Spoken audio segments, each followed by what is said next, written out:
What's up, everybody? I'm Chubbs. One take.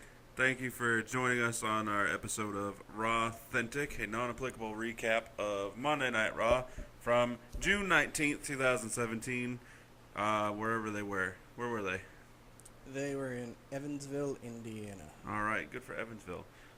Quick recap before we discuss it. We had the Hardy Boys defeating Gallows and Anderson, Finn Balor defeating Bo Dallas, Tozawa defeating TJP, Samoa Joe defeating Roman Reigns, Sheamus and Cesaro defeating the Titus brand, which was Titus and Apollo.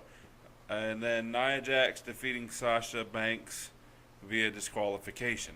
Those were the matches, and then lots of other stuff happened in between and after, so we will discuss. Okay, bye. So, Roman Reigns is claiming to be the new number one contender for the Universal Championship, challenging Brock Lesnar, or the winner, whoever has the belt at the time, Brock Lesnar, at SummerSlam. I don't know how they're going to do that, considering they want to save that for WrestleMania. That's exactly why Joe could win the belt. But then Roman's going to lose to Joe? Doesn't need to be clean. Because Roman, I mean, bless his heart, he's trying on the mic there, saying that nobody's beat him one-on-one. People can say whatever they want about Roman, and usually I can agree when it comes to his promos. Yeah. But even though I liked his promo, I thought he delivered it very well. Yes. He was behind what he was saying, and also sounded like he knew he was going to piss the crowd off, so he was kind of laughing at it too. Yeah. He's like, I main evented my third straight WrestleMania, knowing the crowd was going to hate it, and he just had this grin on his face the whole time. But he's full of crap. That's funny to me. So nobody's beaten me one-on-one. Well, Finn did the first Monday Raw after the draft. I was like, Finn beat you one-on-one last year. Samoa Joe did his debut on Raw, and then you lost to, what's his name at Payback? Braun Strowman. Yeah. So, shut up, Roman. It's kind of the point, though. Is it? No, it's him saying that nobody can beat it, and everyone could be like, wait a minute, and be like, yeah, but. But he beat Bray Wyatt, so there's that. Joe apparently had other thoughts and came out, and Roman ended up getting over on him after their confrontation. They both looked strong, even though Roman stood strong at the end, but right. They both kicked each other's heinies. So, Hardy's and Gallows and Anderson, I'm ready for... They're literally just dragging this on, waiting for things to progress. Yeah, it's I'm getting annoyed with it, personally. I know, I'm sure other people aren't. I don't want to use the word annoyed as much as I do. I'm getting bored with it. Yeah. Yes. Because it's not like they're evolving the feud. Not even a little bit anymore. No, it's like it worked up to get to the cage match, and then now it's just like we're still having matches, but... Right. So next week will probably be a one-on-one. Probably. Oh, wait. No, it was with the club anyways. Yeah, that's true. That is true, because... Sheamus and Cesaro went against Titus and Apollo. Randomly. Yeah. Like, they're all of a sudden... It wasn't for the titles, was it? Yeah. Dude, do you know how many things they do that just make no sense to me? Like, not only did they do that, along with the Hardys beating Gallows and Anderson, they have WWE.com exclusive interviews and stuff that actually add to the feud and the story that you can't see unless you go onto their website or happen to be looking at their YouTube channel. I'll pass. Yeah, it's important stuff. Like, so they had Luke and Carl were backstage and got an interview from Mike Tom. Yeah. And they were pissed off, and basically, I don't remember what happened in the match fully, but they were basically saying that the Hardys stole one from them, and they've been kicking ass everywhere, and they're not getting their just due right now, and they're pissed off about it. Right. Like, it was something that... So next week, they're going to have another match, and the commentators are going to be talking about something, and if I didn't see that, I'm not going to have any friggin' clue what they're alluding to. Pretty much. Like, if you want people to see stuff, I understand they're trying to get traffic to their website. That's not how you do it. Yeah. You give, like, exclusive stuff that has nothing to do with what I'm already watching on your friggin' TV program. Right. Don't make me go to 4 different things, because I gotta watch your show on USA. Yeah. I gotta go to your .com. I gotta go to your YouTube. Yeah. And then I also have to go to the network to watch specific stuff after episodes. Right, and don't forget to check Twitter because you Yeah. might miss something. It's retarded. I agree with you. I don't really. I watch the show and then that's it for me. I'm not surfing for other stuff. No. Unless mean, it's something that I'm already doing anyways. Right. I agree with you. I think the same thing with Talking Smack.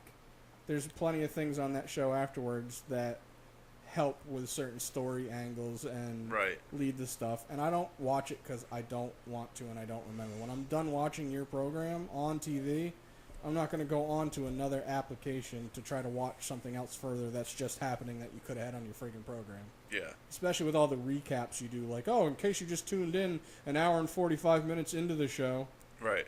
here's what happened 10 seconds ago. Are you as tired as I am I'm pretty tired, yeah. of the Gold Dust and our Truth promos? Only because I know it's going to... They're having this big build-up that's going to be barely a 5-minute match. Do you think it'll be a squash? It's not going to be a squash, but it's not going to be a long match. They'll probably go back and forth, cut to, quick finish. I'll give them 10 minutes. Still, with a month-long build-up and how long they were trying to get together, where Yeah. Goldust wanted to, but R-Truth didn't, then vice versa, Yeah. and then they are together and all this stuff, and then Goldust turns on him. You have all this lengthy stuff. It shouldn't be a short match. It should be a blood feud. Yeah, it should be a legit production. Yeah. 2 hours and 45-minute movie. Something. No, not that. Yeah. Take a whole Raw. So, I mean, it can't be worse than what they've been marching out there lately. Although last Monday's episode was not terrible. It's better than the ones they've had recently. Yeah. I'm not... So Elias Sampson was interrupted by Finn Balor, so Finn Balor could have his match against Jobber Bo Dallas. I was annoyed at how they did this. Yeah. I was annoyed at how they did it because since we do this show, I write notes. Right. Therefore, not knowing why Elias is in the ring, and usually when he's in the ring, it means it's leading to a match, and Finn interrupting him means he's going to have a match with Finn, right? Yeah, you So think I wrote that down, crossed it out, went, nope.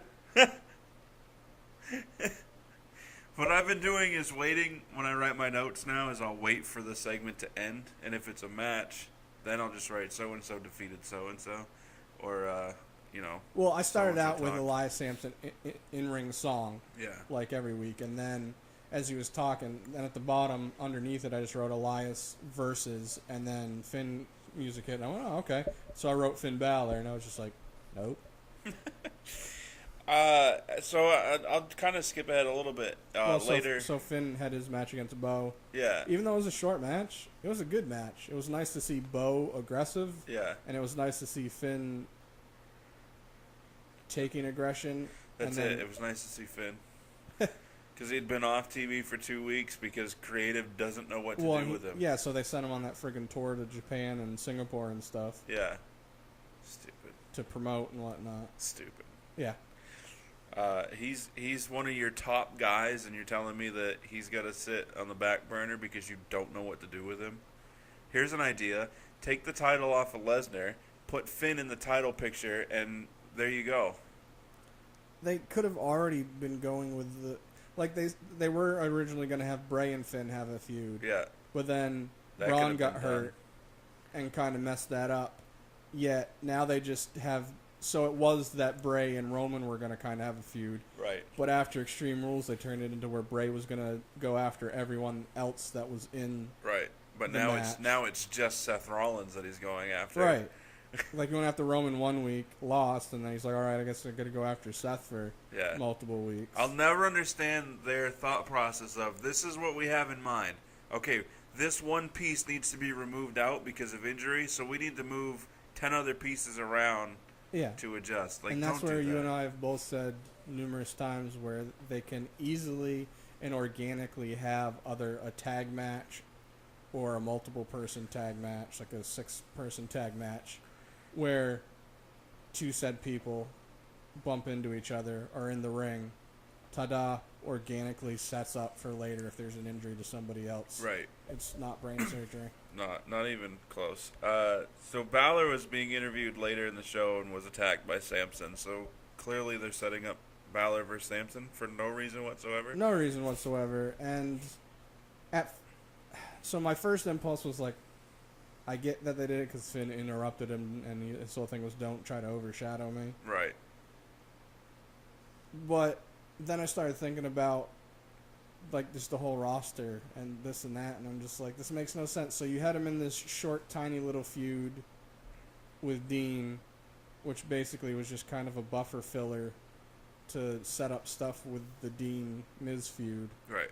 And just completely scrap. Like, it's just like, oh, I'm the Drifter. I'm Elias Sampson. I no longer care about that. I drifted onto something else with no reason behind it. I mean, yeah, I don't really get it. That feud just, I mean, Balor's not going to lose this feud. Nope. Because you're not using Balor to put over Samson. Nope. Samson, I mean, could use it. He could lose and still get over with the crowd, but he's not going to because it's against Finn. Yeah. No, I agree with you. I mean, he can put on 5-star matches with Finn, and people are still going to be like, it's all Finn. During the feud, it's going to be all Finn, but it still could be a feud that after it's done, people are going to be like, all right, we appreciated what he did with Finn. Now we can like him. That is, Finn's not involved with him type deal. Possibly. As long as he can do what he did against Finn going forward. Right. Which I don't think he can. But we'll see. Seth Rollins on the cover of WWE 2K18. Like, it doesn't bother me, but I also don't get it. Yeah, I didn't really get it either. And also, somebody needs to tell Cole, who tried convincing people that he's a gamer, just like you, Booker, I'm a gamer too. No, you're not. And then said, here's our first footage of the game. Nah, bruh, it's a cinematic trailer. Right. That had no gameplay whatsoever. Exactly zero gameplay. That had, like, negative gameplay. Yeah. I hate Michael Cole for several reasons. I don't have the disdain for him that you do because I at least appreciate what he tries to do. I was telling B the other day, I honestly feel that some of the stuff he messes up is because the guys in the back, especially Vince, are probably in one of his ears the whole time. Probably. So he's trying to listen and talk and listen to the other people that are talking. That's probably why he stumbles a lot. But you'd think that having done this for because I've seen numerous 20 years. I mean, you can go back and you see there's times where he doesn't stumble and stammer like he does now. Right. I mean, there's a whole bunch of times that he does, but it seems it's more frequent now than it ever used to be. Yeah. One of the times I'll bring up a little later in this episode. Well, that's defendable, though. Right. So Kurt Angle, it was right after the Finn Balor match. Corey leaves the announce table. Yeah, because Booker and Cole were talking, and Corey was doing the whole "I can hear something in my ear." Right, which means all three of them can, because it's the same frequency that they're using. Well, I mean, they technically probably could have changed his channel frequency, but maybe. But he would have had to have. I don't know. Either way, that was kind of dumb the way they did that. Kurt Angle said that by the end of the show, Enzo and Cass's attacker or attackers would be revealed. So because he's the great detective. Little teaser. We'll get into that later. Will we? Is this whole like Kurt Angle with the cell phone storyline? It better accumulate to something bad. I feel like it's disappeared and turned into the Cass and Enzo storyline. Yeah, I mean, it kind of looks that way because it almost every time something has to do with his phone, that's what came up because of it. Right. So I don't know if they scrapped that idea or what. Or maybe they found out that Kurt was the one behind it. He was all in the attacker's ear. Maybe. I'm okay with that. Saying, "Hey, you're good. You're the goods." Yeah. You got the goods. Yeah. Tozawa with Titus O'Neil ringside defeated TJP. Neville came out to commentary for just long enough to tell him, "I'm not here to commentate. I'm here to watch Tozawa." Yeah. I love Neville. I hope. Well, I don't really care anymore. I was gonna say I hope Tozawa wins because I like Tozawa. I want to see him win the title. Yeah. But I don't know. I'm still okay with Neville having it just because Neville's great. Yeah, and with Aries being off TV for. Not. Huh? It's not. Just not. What are you talking about? He hasn't been off. He hasn't been on Raw. Not been off TV. He's been on 205 Live. Oh, I heard that he was dealing with an injury, so he wasn't gonna be. Yeah, technically that's what he said, but he said that it might even just be he needs 2 days off, and then he was on the next 205 Live saying what his plans were going to be, and then he kind of got in a feud with Tony Nese. And he was on this week, too. I didn't watch it yet, so I don't know what he... I mean, he didn't have matches, but he's still on the show. I think it's time to remove him from there and just put him on the main roster. They need to find a way to... The cruiserweights could be so much more than it is. Yes. And they just crap on it themselves by having on Raw the way that they do and basically making it feel like it's not important. Yeah. They don't do anything during their matches or their talking points in Raw to make you go, oh wow, I gotta go watch 205 to see how this happens, see what's going on. Right. Like, I try to watch it just because I like most of the wrestlers. Mm-hmm. Especially with Cedric Alexander being back. I haven't even tried to watch it. I'm not even going to pretend I care. They put too much focus on stuff that they shouldn't. Like, they I don't even know how to word it. I'm done. I don't care. Okay. Samoa Joe defeating Roman Reigns off of a Braun Strowman distraction. Braun returns in an ambulance to set up an ambulance match. That's a month too late. I don't know if it just had to do with like microphone setup or audio setup, but once I heard the beeping, I'm like, and they didn't show anything. I'm like, all right, it's an ambulance, and it's going to be Braun. And then they end up showing the ambulance, and nobody's making any substantial noise, like they have any clue what's going on. And then Braun breaks down. They're like, oh my god! I was like, really? Yeah, the whole crowd acted like they were surprised. It wasn't. So how? Especially once you see the ambulance. It's one thing if you hear the beeping, you're like, I don't know what that is. Yeah. And then you see an ambulance. Oh, okay. If it had been the ambulance with the broken doors on it and he was driving it, I think that would have been better. That would have been funny. Yeah, and actually drove it in. Yeah. Opposed to instead being of him being delivered to the backstage area. Yeah.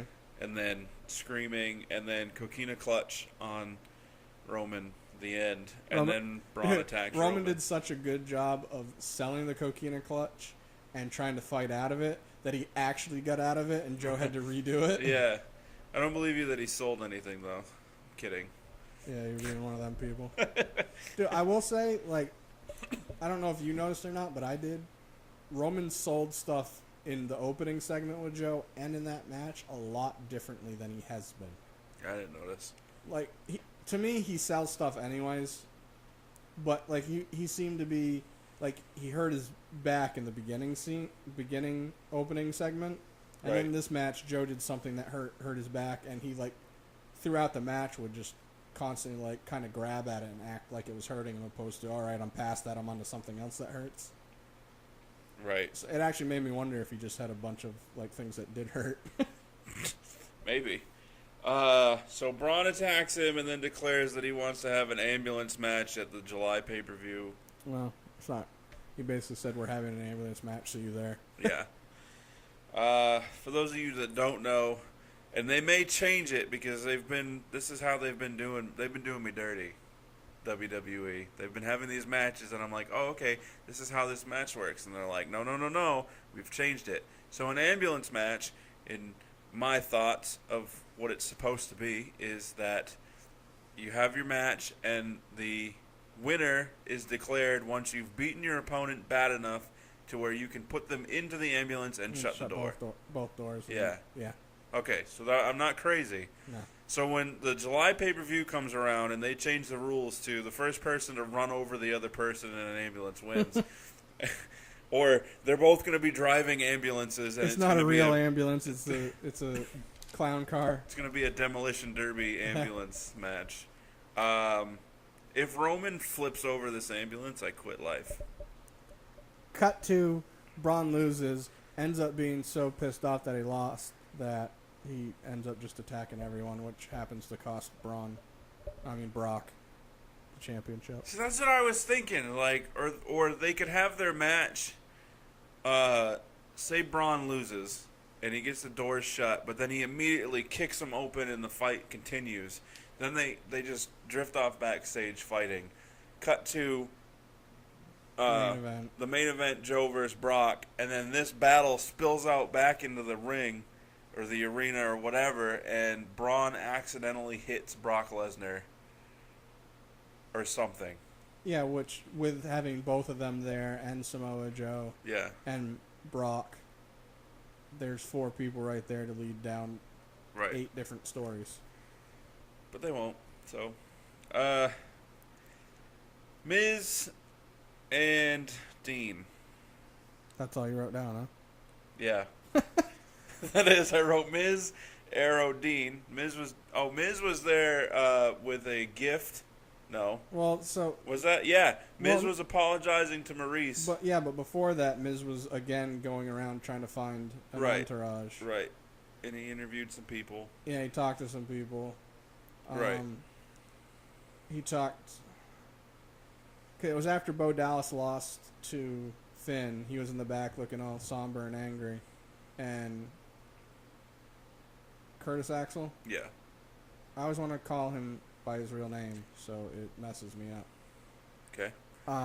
So don't. So he was talking to Bo and basically saying, "I've always believed in you, and you need to get your head out of your ass, more or less." Right. Cut to Miz came in and tried persuading them to be part of his entourage, blah blah, and they were just like, "Whatever, dude." Right. And then they looked at each other very like, "Well, I don't know, maybe." So then Miz had Miz TV with special guest of Maurice. Right. Was it a Miz TV episode? Yeah. Okay. Because he essentially had the grandfather clock that he had destroyed repaired. He repaired it. Well, that's what he says. Yeah. Watched a whole bunch. You had me sleeping on the couch. I wasn't actually sleeping on the couch. I was in the garage fixing it, watching YouTube videos. Yeah.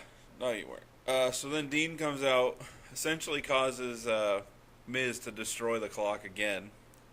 And spill champagne on Maurice. Right, because he went to pull Maurice in front like he always does. You know what's funny is she wanted to get out of the ring like 2 different times. And she like kind of looked at Miz and looked at the ropes and was like, "I got to get out of this ring, but I'm not prepared with the dress that I'm wearing to get out of this ring. It's too tight and too short. Right. I can't get out without showing some goods." So she basically had to tuck her legs together and roll out. Yeah, well, I wouldn't have been mad. And then there was 2 bears out this time. Because that's been a huge thing for Raw, is people in bear costumes. Yeah, so Miz said to Maurice, "Don't worry, I had them checked out. They're legit. They're not Dean. Right. They're good." And then the bears attacked Dean, and it turned out to be Bo and Curtis Axel. Duh. Ta-da! I don't really know where they're going with this. The only reason they are going that way with this is because of Mike and Maria Kanellis on SmackDown now, who weren't even on SmackDown. Right. They were, by the way. Well, they did a dark WWE.com exclusive. Ugh. Stupid. Yeah.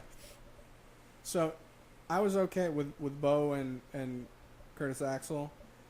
Initially, I was okay. I was like, "Oh, that's cool. I get it." And I like factions anyways, and that's technically makes a faction. Right. But then I was just like, I was even more annoyed because I was like, they get Bo on TV finally. He hasn't been on TV in forever, besides eating a Samoa Joe kick to the face that was meant for Brock last week. Right. And he loses a match, which is okay because he still looked good in the match.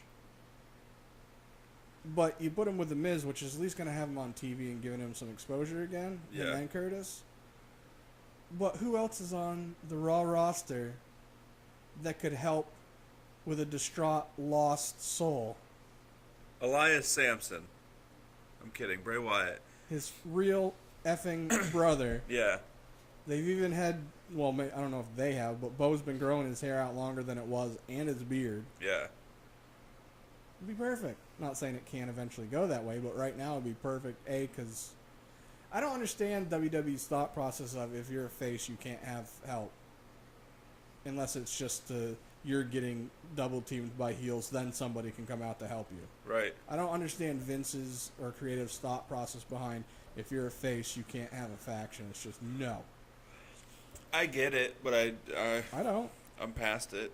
Like, that shouldn't be an Their whole issue. thing is once a faction starts becoming face, they break them up, i.e. Shield.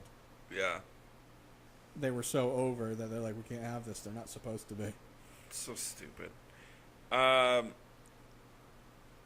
don't even go on to... Sheamus and Cesaro versus the Titus brand. I don't really care to talk about it. We already did. Okay. Sheamus and Cesaro won.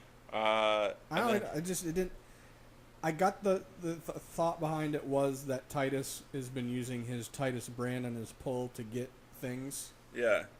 I.e. getting to Zawa ringside seats. Which getting was him dumb special because... treatment. Right, he's on the roster anyway. Exactly. It's one thing if he was coming in and wasn't signed already. Right. And they were doing that. Yeah. But him already being signed, I still get the point of it. They're trying to make it feel and sound like the Titus brand is important and he has pull. Right. Even though it's not, So, he doesn't.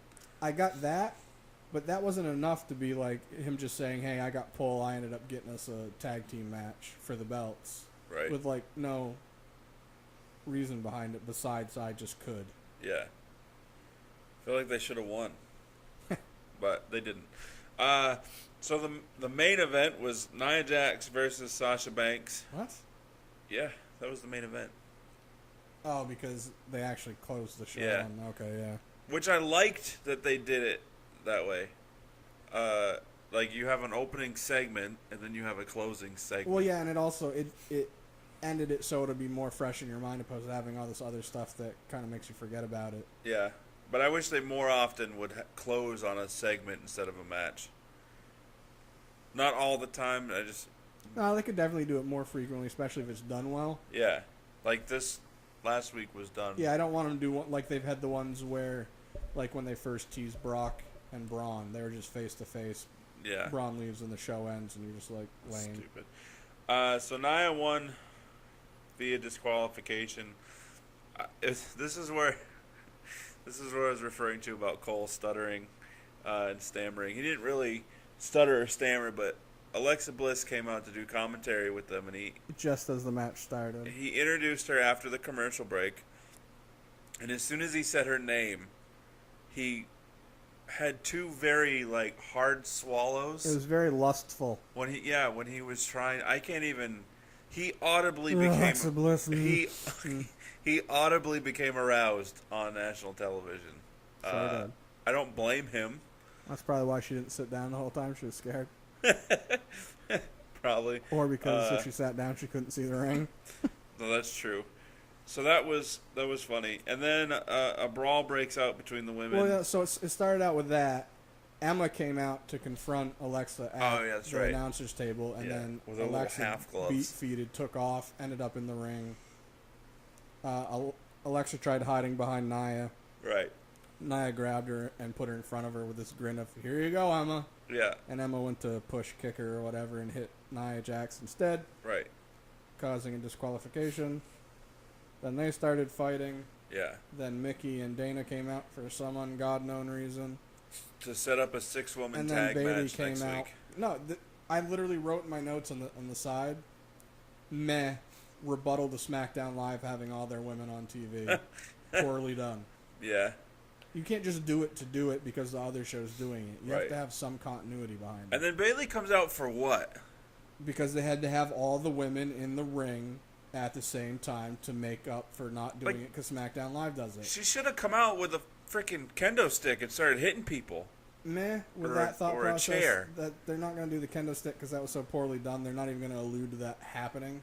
Then a chair or some sort of weapon. Like she could just be like, "I'm sick of the way that this is going. I get what I'm you're sick saying. of everything." I respectfully disagree with it simply because of how she came out and just housed everybody. I liked the way she came out. It was like, I'm just kicking the crap out of everyone. Yeah. She grabbed Alexa, gave a badass belly to back suplex, and she gave a running knee to somebody. Like, Right. she literally looked... That's what they should be doing with her. I hate watching her run. She's not quite as Dana Brooks run like she has testicles. Bailey runs like her hips don't work. She runs like she doesn't have hips, which She runs is like a chick, weird. so I'm used to it. It's weird because she does have hips.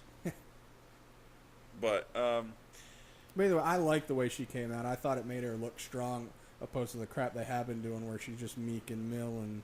yeah, but they're not going to go anywhere with it, so it defeats the purpose. She's going to do this love story with Corey Graves, and... I'd rather they do it with Finn since they've done it before, and it worked. I'm not saying that right now it makes sense to work storyline-wise, because it doesn't. I'm just saying since they've done it before, Right. you know it would work. Yeah. So then, to end the show, Angle comes out, says has the answer as to who has been attacking Enzo and Cass. Which he didn't. Which he didn't. He also calls out the Revival and the Big Show because they're the main suspects. Correct. This is another reason I hate Cole, is because he pointed out that the Revival had been hanging around Raw. No, sir. They are on the roster. I know what he meant. He meant to say they've been hanging around in the back. Right. But even still, they're allowed to. They're on the roster. Yeah, he didn't allude, like, they haven't been in matches because dude's been hurt, but they Right. still, been around. Yeah. He just, yeah. Totally get where he went, but he's just an idiot. I hate him.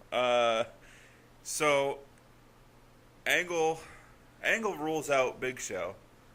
But Big Show got mad about it. Because as long as they've known each other and know Right. who the Big Show is, everyone knows he's not going to sneak up on people. And I love when he pretty much called out Cass. He was like, "I'm too much for you to handle." I thought that was Yeah, he said, "Stop looking at me like that, boy. You don't want any of this. Trust me. You Right. couldn't handle it." he got real on that. I feel like there was some legit. I'm actually surprised that they were letting him be on TV after the stuff he said on Talk is Jericho. You didn't hear about that? No, Dude, he went off. I'm gonna have to look it up. He went off basically saying that he's like, if you're mad at the stuff that's going on with me right now, know that you should be blaming creative, that it's not me. Yeah. He's like the stuff I got to do with Braun I liked. Some of this other, he's like, I like doing house shows and the events. He's like, I hate doing TV. He's like, it's a waste of time. He's like, it's poorly done.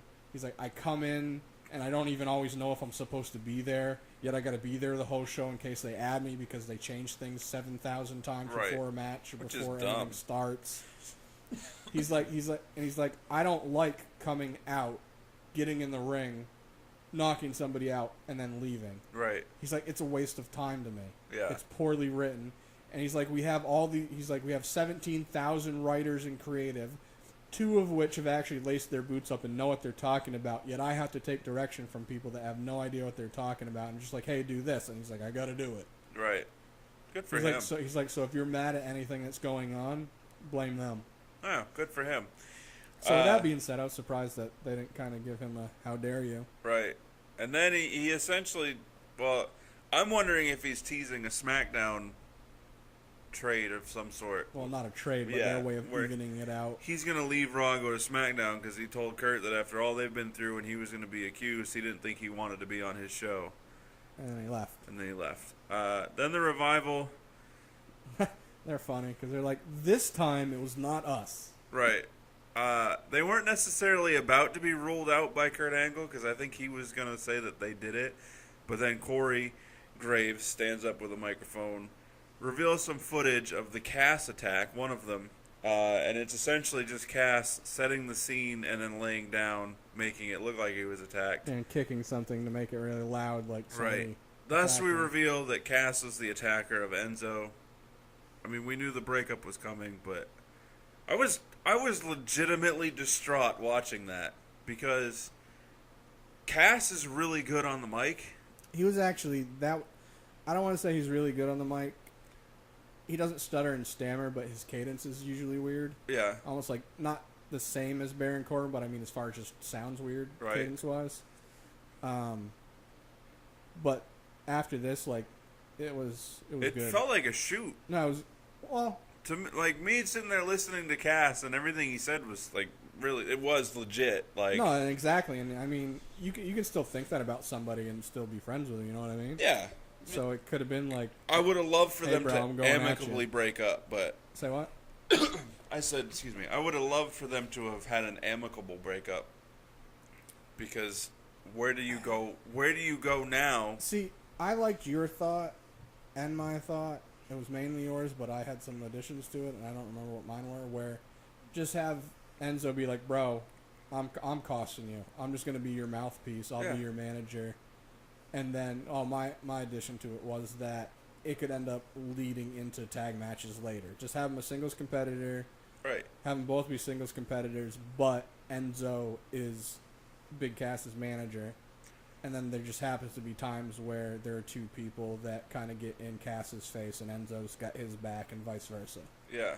And then you could work it that way for a while. That still allows Cass to get his singles push. And then have it where Enzo ends up costing him a big match because he either got in the way or did something. Cut to what happened this week. Yeah. And I still... Two things I would have changed. One, rather than have the previous week's attacks go Enzo, Cass, I would have staggered them Enzo, Cass.